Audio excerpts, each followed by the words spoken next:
أعوذ بالله من الشيطان الرجيم. بسم الله الرحمن الرحيم. ياسين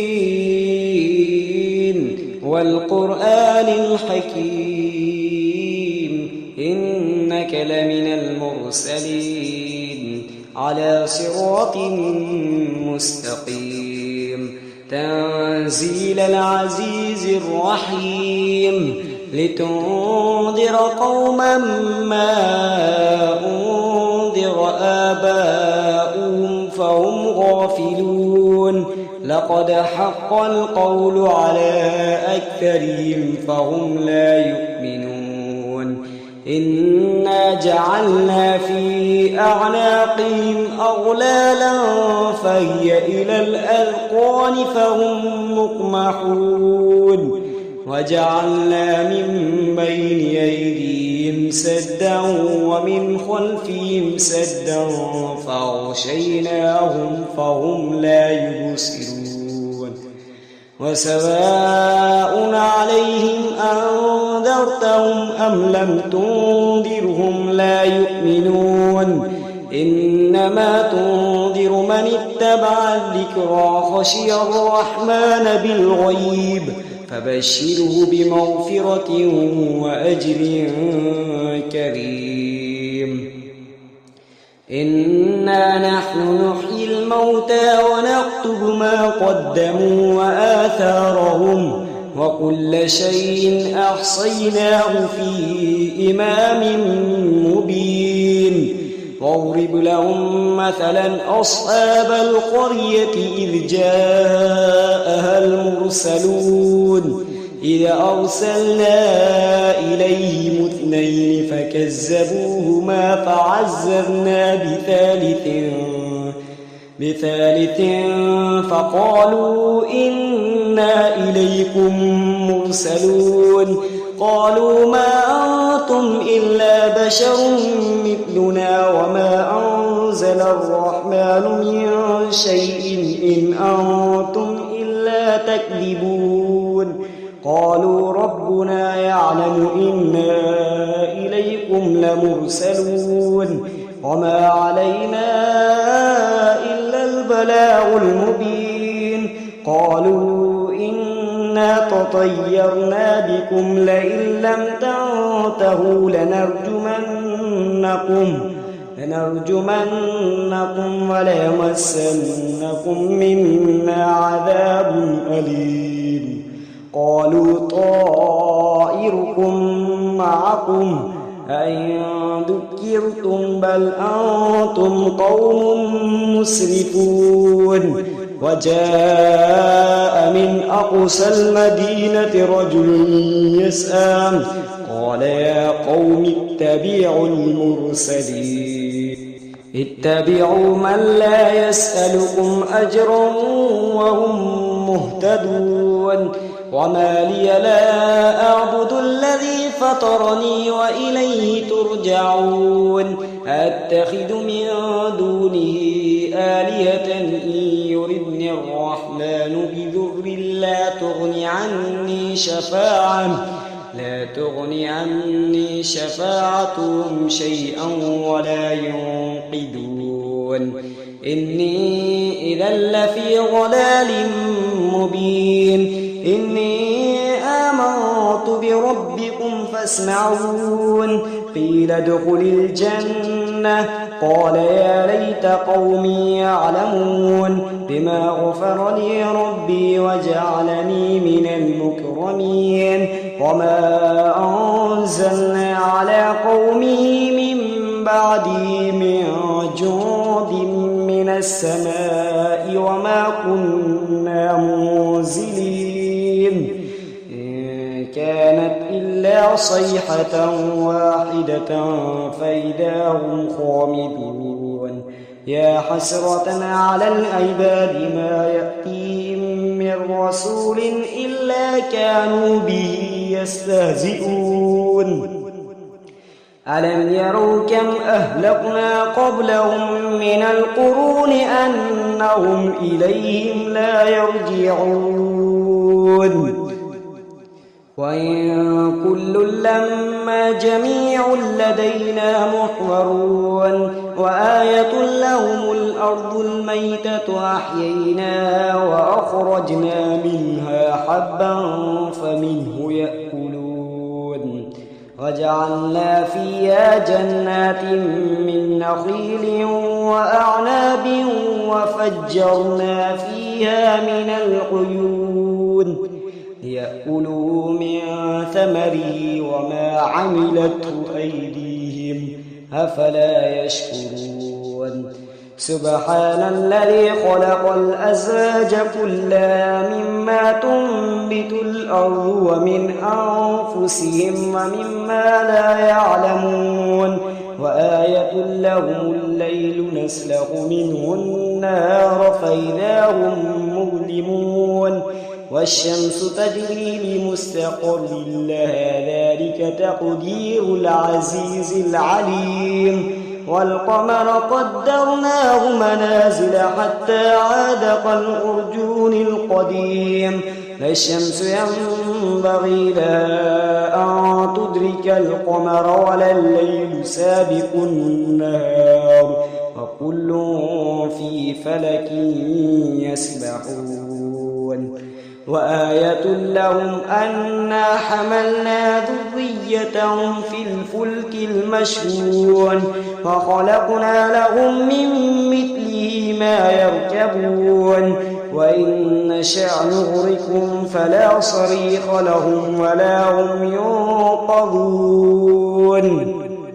إلا رحمة منا ومتاعا إلى حين وإذا قيل لهم اتقوا ما بين أيديكم وما خلفكم لعلكم ترحمون وما تأتيهم من آية من آيات ربهم إلا كانوا عنها معرضين وإذا قيل لهم أنفقوا مما رزقكم الله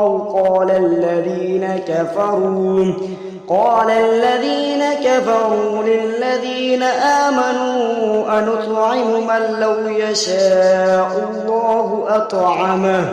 إن أنتم إلا في ضلال مبين ويقولون متى هذا الوعد إن كنتم صادقين ما ينظرون إلا صيحة واحدة تأخذهم وهم يخصمون فلا يستطيعون توصية ولا إلى أهلهم يرجعون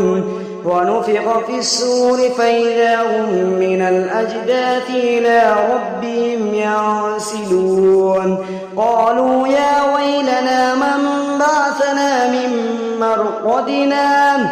هذا ما وعد الرحمن وصدق المرسلون إن كانت إلا صيحة واحدة فإذا هم جميع لدينا محضرون فاليوم لا تظلم نفس شيئا ولا تجزون إلا ما كنتم تعلمون إن أصحاب الجنة اليوم في شغل فاكهون هم أزواجهم في ظلال على الأرائك متكئون لهم فيها فاكهة ولهم ما يدعون سلام قولا من رب رحيم وامتازوا اليوم أيها المجرمون ألم أعهد إليكم يا بني آدم ألا تعبدوا الشيطان إنه لكم عدو مبين وأن اعبدوني هذا صراط مستقيم ولقد أضل منكم جبلا كثيرا أفلم تكونوا تعقلون هذه جهنم التي كنتم توعدون اصلوها اليوم بما كنتم تكفرون اليوم نختم على أفواههم وتكلمنا أيديهم وتشهد أرجلهم بما كانوا يكسبون ولو نشاء لطمسنا على أعينهم فاستبقوا الصراط فأنى يبصرون ولو نشاء لمسخناهم على مكانتهم فما استطاعوا مضيا ولا يرجعون ومن نعمره ننكسه في الخلق أفلا يعقلون وما علمناه الشعر وما ينبغي له إن هو إلا ذكر وقرآن مبين لينذر من كان حيا ويحق القول على الكافرين أولم يروا أنا خلقنا لهم مما عملت أيدينا أنعاما فهم لها مالكون وذللناها لهم فمنها ركوبهم ومنها يأكلون ولهم فيها منافع ومشارب أفلا يشكرون واتخذوا من دون الله آلهة لعلهم ينصرون لا يستطيعون نصرهم وهم لهم جنود محضرون فلا يحزنك قولهم إنا نعلم ما يسرون وما يعلنون أولم ير الإنسان أنا خلقناه من نطفة فإذا هو خصيم مبين وضرب لنا مثلا ونسي خلقه قال من يحيي العظام وهي رميم قل يحييها الذي أنشأها أول مرة وهو بكل خلق عليم الذي جعل لكم من الشجر الأخضر نارا فإذا أنتم منه توقدون أوليس الذي خلق السماوات والأرض بقادر على أن يخلق مثلهم بلى وهو الخلاق العليم إنما أمره إذا أراد شيئا أن يقول له كن فيكون فسبحان الذي بيده ملكوت كل شيء وإليه ترجعون صدق الله العظيم.